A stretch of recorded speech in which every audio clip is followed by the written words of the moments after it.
രണ്ടാമത്തെ വിഷയത്തിലേക്ക് കൂടി വന്നാൽ നമ്മൾ ഇത് വിട്ട് അടുത്ത വിഷയത്തിലേക്ക് എത്തിയാൽ പാലക്കാട് എന്തുകൊണ്ട് BJP സ്ഥാനാർത്ഥി ജയിക്കണം, കൃഷ്ണകുമാർ ജയിക്കണം എന്നുള്ളതാണ് ചോദ്യം. വിശാലമായ രാഷ്ട്രീയത്തിലെ അടിസ്ഥാനത്തിൽ നിങ്ങൾ നോക്കുകയാണെങ്കിൽ കേന്ദ്ര സഹായം അടക്കം നിഷേധിക്കപ്പെടുന്ന ഒരു സാഹചര്യമെന്ന് കോൺഗ്രസും CPM ആരോപിക്കുന്ന ഒരു ഘട്ടത്തിലാണ് കൃഷ്ണകുമാർ പാലക്കാട് മത്സരിക്കാൻ പോകുന്നത്. മുനിസിപ്പാലിറ്റിയെക്കുറിച്ചുള്ള ഭരണവിരുദ്ധ വികാരം ശക്തമാണെന്ന് ഇവർ പറയുന്നു.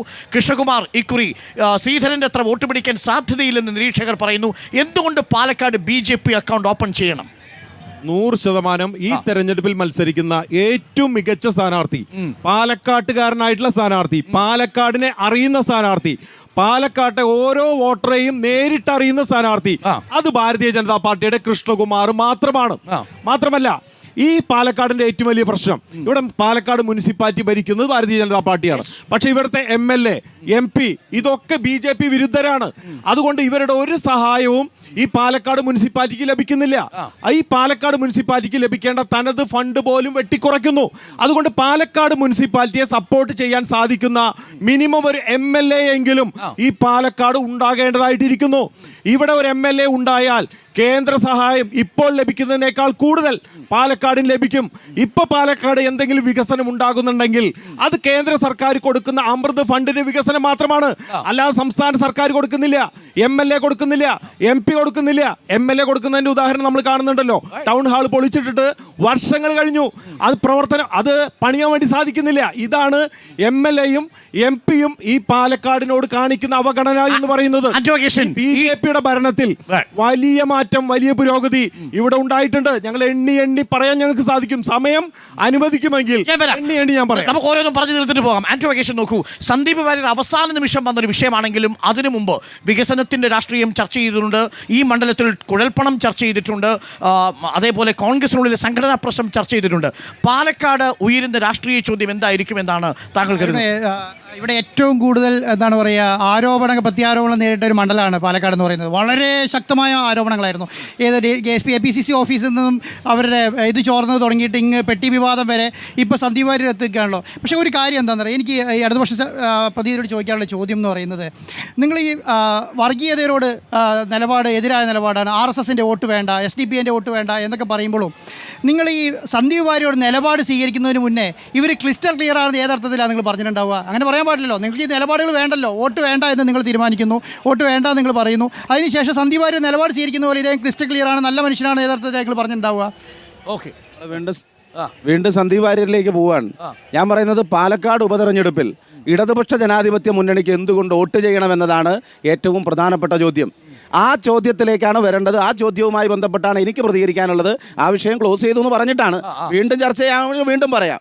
അപ്പം പറഞ്ഞു വന്നത്, ഈ മണ്ഡലത്തിൻ്റെ വികസനത്തിൽ, ഈ മണ്ഡലത്തിൽ ഏറ്റവും പ്രധാനപ്പെട്ട തദ്ദേശ ഭരണ സ്ഥാപനമായിട്ടുള്ള പാലക്കാട് നഗരസഭയ്ക്ക് നേതൃത്വം നൽകുന്ന BJP-യും ഈ മണ്ഡലത്തിൽ കഴിഞ്ഞ 13.5 വർഷമായി ഈ മണ്ഡലത്തെ പ്രതിനിധീകരിക്കുന്ന UDF-ൻ്റെ MLA-യും എന്തു നൽകി ഈ മണ്ഡലത്തിന് എന്നുള്ളതാണ് ഏറ്റവും പ്രസക്തമായിട്ടുള്ള ചോദ്യം. 2016-17 കിഫ്ബി പദ്ധതിയിൽ 1.5 കോടി രൂപ അനുവദിച്ചതാണ് പാലക്കാട് ഇൻഡോർ സ്റ്റേഡിയത്തിന്. ആ പദ്ധതിക്ക് മുൻകൈ എടുക്കേണ്ടത് ആരാണ്? സ്വാഭാവികമായും സർക്കാർ ഫണ്ട് അനുവദിക്കുമ്പോൾ അതിൻ്റെ സാങ്കേതിക തടസ്സം മാറ്റാൻ അതിനുവേണ്ടി മുൻകൈ എടുക്കേണ്ടത് ഈ മണ്ഡലത്തെ പ്രതിനിധീകരിക്കുന്ന MLA അല്ലേ? അതിനുവേണ്ടി എന്തു ചെയ്തു? അത് ഏറ്റവും പ്രധാനപ്പെട്ട ഒരു ചോദ്യമാണ്. ഈ മണ്ഡലത്തിലെ ഏറ്റവും പ്രധാനപ്പെട്ട ഒരു കേന്ദ്രമാണ് പാലക്കാട് ഇന്ദിരാഗാന്ധി മുനിസിപ്പൽ സ്റ്റേഡിയം. കായിക രംഗത്ത് ഒട്ടേറെ പരിമിതികളുണ്ട് ഈ നാട്ടിൽ. ആ പരിമിതിക്ക് 45 കോടി രൂപയുടെ ഒരു പദ്ധതി മുനിസിപ്പാലിറ്റി MOU ഒപ്പിട്ടാൽ കേരളത്തിലെ കായിക വകുപ്പും തദ്ദേശ സ്വയംഭരണ വകുപ്പും സംയുക്തമായി ഏറ്റവും പ്രധാനപ്പെട്ട ഒരു വികസനം മുന്നോട്ട് കൊണ്ടുവരുന്നതിന് മുൻകൈ എടുക്കുമെന്ന് പറഞ്ഞപ്പോൾ അതിന് നടത്തിപ്പുമായി ബന്ധപ്പെട്ട കാര്യത്തിന് പോലും സഹകരിക്കുന്ന സമീപനം പാലക്കാട് മുനിസിപ്പാലിറ്റിയുടെ ഭാഗത്തുനിന്നുണ്ടായോ? ഇവിടെ ജൈവമാലിന്യം സംസ്കരിക്കുന്നതിന് വീടുകളിൽ, ഇവിടെ പുരുഷന്മാരാണ് ധാരാളം ഈ ചർച്ച കാണുന്നതെങ്കിലും വീട്ടിൽ സ്ത്രീകളുണ്ട്. അവരുടെ വീടുകളിലുള്ള ജൈവമാലിന്യം അത് സംസ്കരിക്കുന്നതിനുള്ള ഒരു സംവിധാനം ഇവിടെ തദ്ദേശ ഭരണ സ്ഥാപനം എന്ന നിലയിൽ, അതിനെ സഹായിക്കേണ്ട MLA എന്ന നിലയിൽ ഏതു നിലയിലെടുത്തു? ജൈവമാലിന്യം തെരുവിൽ വലിച്ചെറിയുന്ന നിലയിലേക്ക് കാര്യങ്ങൾ മാറുന്നു. പാലക്കാട് മെഡിക്കൽ കോളേജുമായി ബന്ധപ്പെട്ട് 2016 അഫിലിയേഷൻ ഇല്ലാതാകുന്ന നിലയിലേക്ക് എത്തിയ മെഡിക്കൽ കോളേജ് 95% ഇന്ന് കാണുന്ന മെഡിക്കൽ കോളേജിന് ഫണ്ട് അനുവദിച്ചത്, അനുമതി നേടിക്കൊടുത്തത്, ഇന്ന് കാണുന്ന സൗകര്യങ്ങളിലേക്ക് കേരളത്തിൽ പട്ടികജാതി വകുപ്പിന് കീഴിലുള്ള ഏക സർക്കാർ മെഡിക്കൽ കോളേജായിട്ടുള്ള മെഡിക്കൽ കോളേജിനെ മാറ്റിയതിൽ ഇടതുപക്ഷ സർക്കാർ എടുത്തിട്ടുള്ള പക്ഷേ അവിടെ ഇപ്പോഴും അവിടെ നോക്കൂ, ആ ആശുപത്രി ഇപ്പോഴും ഫുൾ ഫ്ലെഡ്ജ്ഡ് അല്ല, ആ ആശുപത്രി ഇപ്പോഴും പാതി വഴിയിലാണ്. അല്ല, പക്ഷേ അതിലെല്ലാം ഞാൻ പറയുന്നത് ഒരു MLA-യുടെ പങ്കെന്താണ്? നിങ്ങൾ എന്റെ സംശയം നോക്കൂ, പാലക്കാട് ഷാഫി പറമ്പിൽ ആയതുകൊണ്ട് വൈരാഗ്യപരമായിട്ടുള്ള ഒരു വൈരാഗ്യമല്ലല്ലോ, ബസ് സ്റ്റാൻഡ് എത്ര വൈരാഗ്യമില്ലാത്തത് കൊണ്ടല്ലേ പാലക്കാട് മെഡിക്കൽ കോളേജിന് ഏറ്റവും 360 കോടി രൂപ കേരളത്തിലെ ഗവൺമെന്റ്, 2 ഗവൺമെന്റുകൾ, ഒന്നാം പിണറായി സർക്കാരും രണ്ടാം സർക്കാരുമായിട്ട് അനുവദിച്ചത്. ഈ ജില്ലയിൽ നിന്നുള്ള മന്ത്രി ശ്രീ AK ബാലന്റെ കാലത്തല്ലേ അതിന്റെ നഷ്ടപ്പെട്ട അനുമതി വീണ്ടെടുക്കുന്നതിന് വേണ്ടിയിട്ടുള്ള പരിശ്രമം.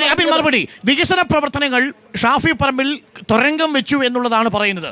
സർക്കാർ കൈവിട്ട് സഹായിച്ചിട്ടും പാലക്കാട്ടിൽ അത് കാണാത്തത് എന്തുകൊണ്ട്? അതായത് ഈ ഒരു ഭാഗത്തേക്കടെ വികസനം നടന്നില്ല എന്നും മറുഭാഗത്തേക്കടെ വികസനം നടന്നു എന്ന് പറയുന്നത് തന്നെ കോൺട്രാഡിക്ടറി ആണ്.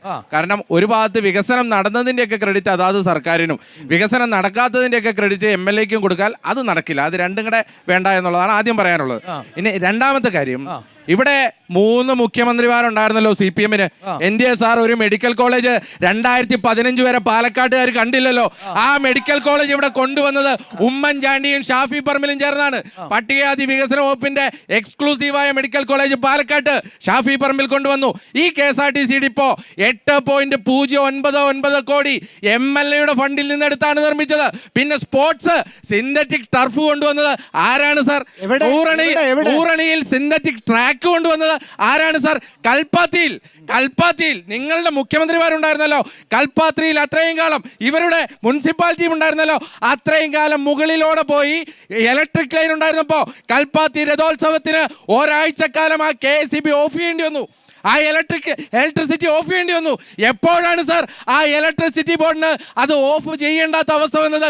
ഷാഫി പറമ്പിൽ അണ്ടർഗ്രൗണ്ട് കേബിൾ വഴി അവിടെ ഇലക്ട്രിസിറ്റി കൊടുത്തതിന് ശേഷമാണ്. ഇങ്ങനെ എത്ര പദ്ധതികൾ, 3 പഞ്ചായത്തുണ്ടല്ലോ ഈ പാലക്കാട്.